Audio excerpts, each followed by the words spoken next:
What's up, YouTube? Welcome back to Emily Eats and Explores, and today we are in Old San Juan.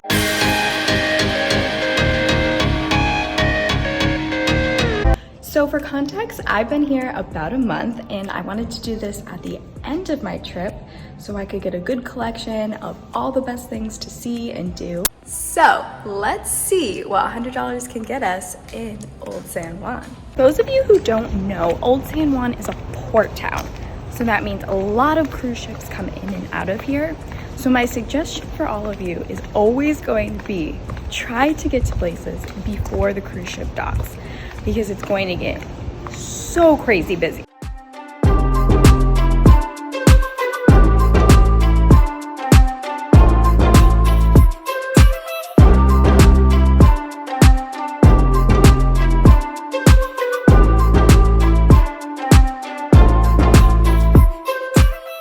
Our first stop is the most famous breakfast spot in town.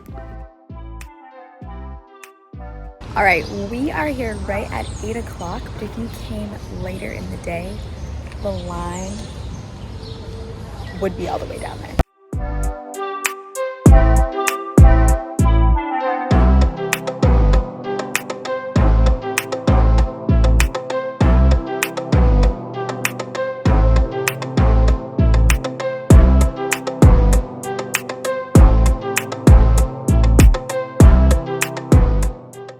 I got their ham and queso Mallorca.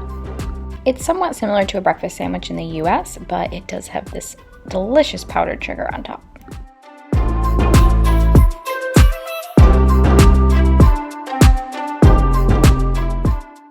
I clearly enjoyed that. This classic meal sent me back $4.25. I hope you guys enjoyed one of the most famous breakfast spots in Old San Juan. It's a good mix of both locals and tourists. So our next attraction doesn't open for a little while, so we're gonna do the best thing there is to do in Old San Juan, and that is to just roam around these gorgeous, gorgeous streets.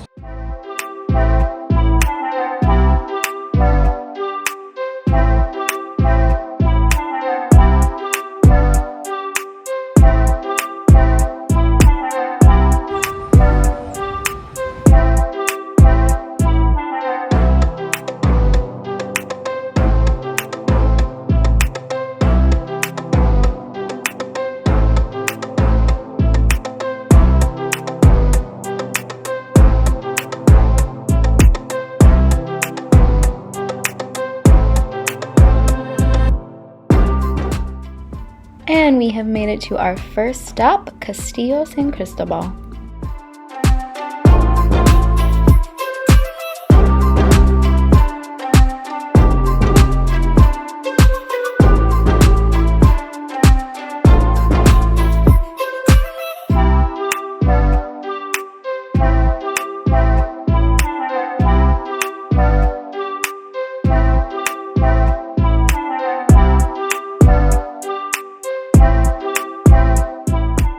Okay, so I just got in. It was $10, and this gives you access to the castle and the fort.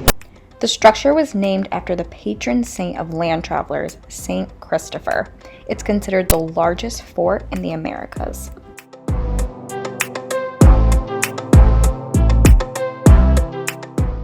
It was built to protect the city of San Juan from land attacks from the east. The massive 3-level fortress took over 150 years to complete.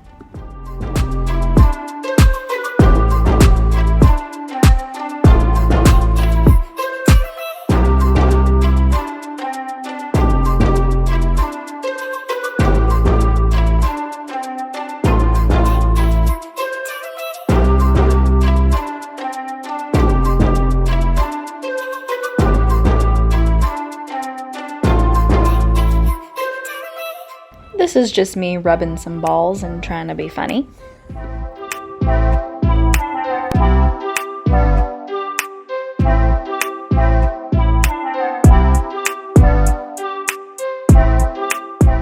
I really wanted to know where this weird staircase went to. A little fun fact is that the fort was built to retain as much rainwater as possible. The 5 cisterns underneath that main plaza can hold over 800,000 gallons of rainwater.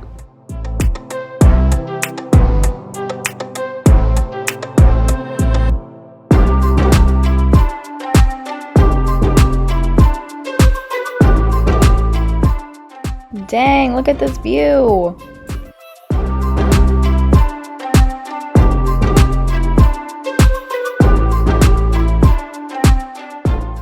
You can head to the National Park Service website to read more about the fort, or better yet, come visit San Juan yourself. So, what do you guys think? Sad to say, I'm not a huge history lover, but that's why I like doing these videos, because it does kind of force me to go to these locations, which end up being really cool. So now I have a fun little stop for y'all on our way to the fort. In the 19th century, this was where slaves, the homeless, and non-white servants were forced to live. Back then, only the poor lived on the waterfront. As you can see, this community is still suffering the impacts of the hurricane.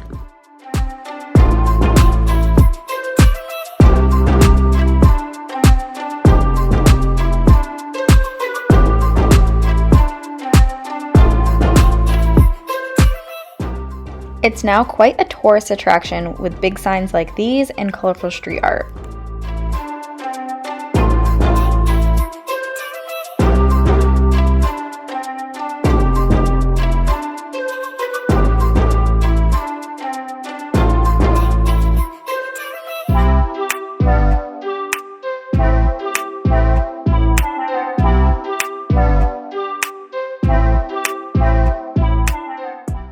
So there's a lot behind that community, but it was made most recently famous by the Despacito music video.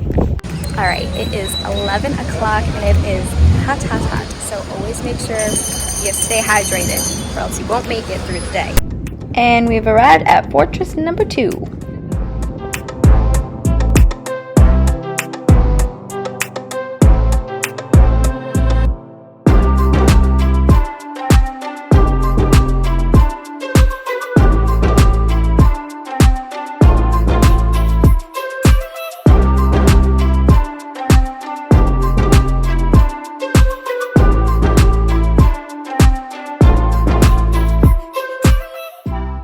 Castillo San Felipe del Morro, or El Morro for short, was constructed to protect the island from attackers approaching by sea. The fort stands 6 levels high and took 250 years to build. The fort still houses some original battle canyons, as well as the oldest lighthouse on the island.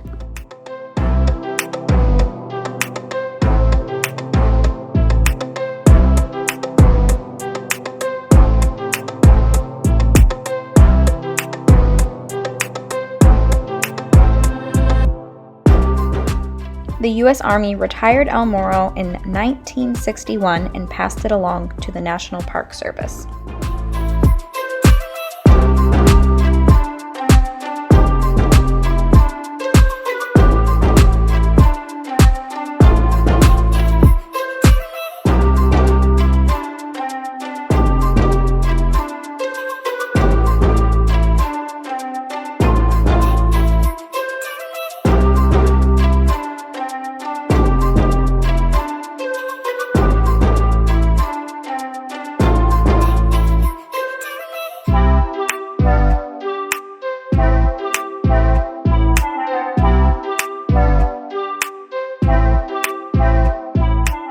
With so many alleyways and tunnels like this, it's hard not to get lost.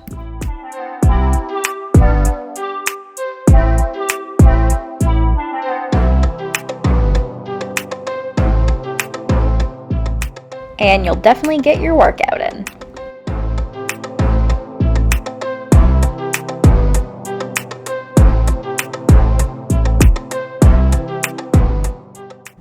Apologies for this awkward little whatever it is.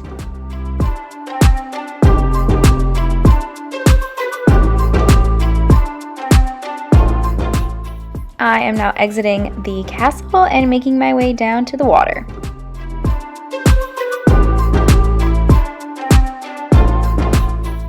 They have a ton of adorable little paths that are great for hiking or running.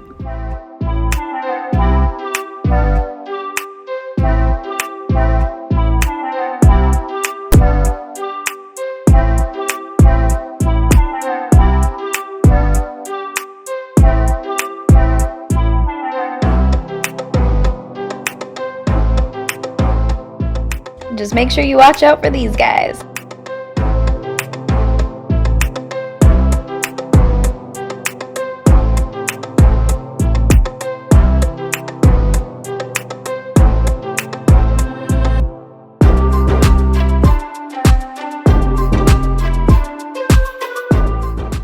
We just made a little iguana friend.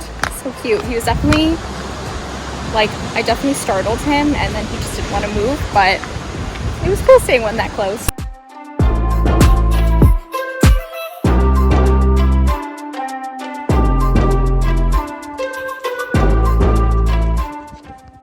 So now I'm on this gorgeous oceanfront path that will bring you from El Morro to the center of Old San Juan.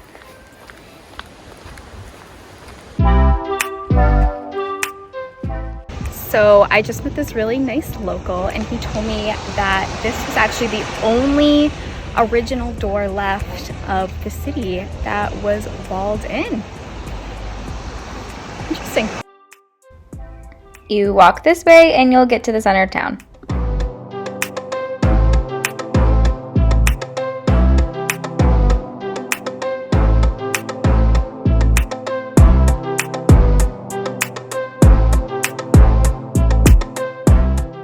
I decided to head up the street to the Cathedral.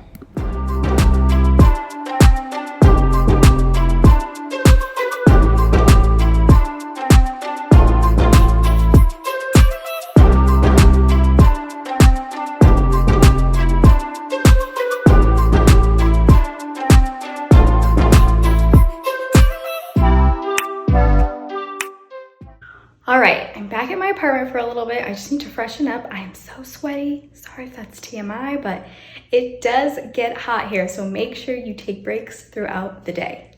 Alright, I'm back better than ever, and I'm so excited for food, and I think you guys are gonna like the place I'm going to show you.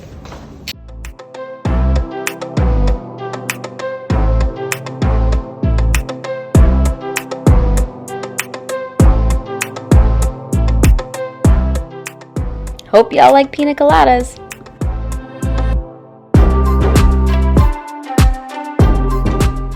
This can be quite a touristy spot because they do have live performances, but I like coming here for lunch versus dinner.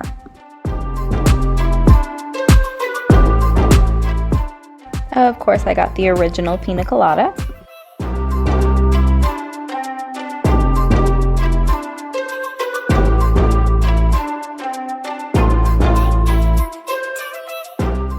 This is mofongo, which is a classic Puerto Rican dish. The mound you see in the middle is mashed plantains, and you can get it with chicken, skirt steak, shrimp, and it is absolutely to die for. It's dessert time, y'all. Boop, boop.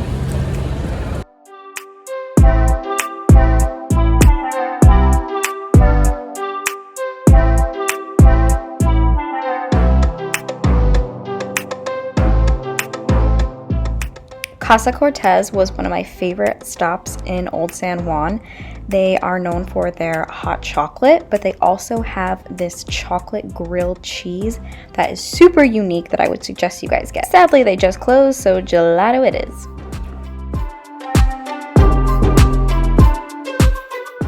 Old San Juan has some of the best sunsets I've ever seen, so let's go check out tonight's.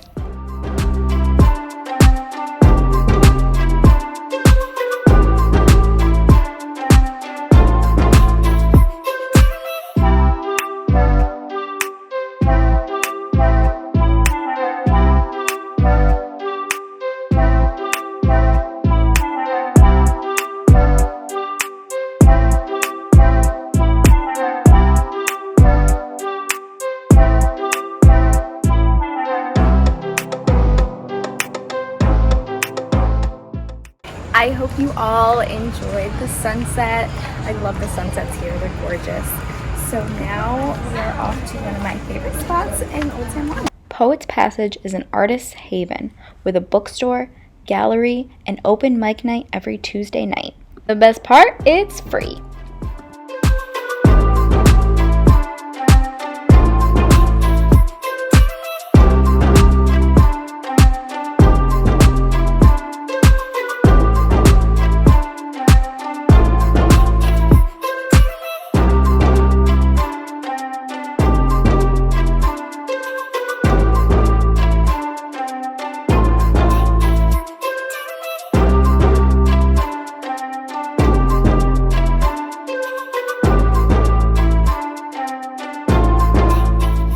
Last but not least, I stayed in this beautiful apartment in the center of Old San Juan. I did get 50% off for staying a month, so my nightly fee came out to $48. There are hostels in San Juan that you can get for around $30 to $40 a night.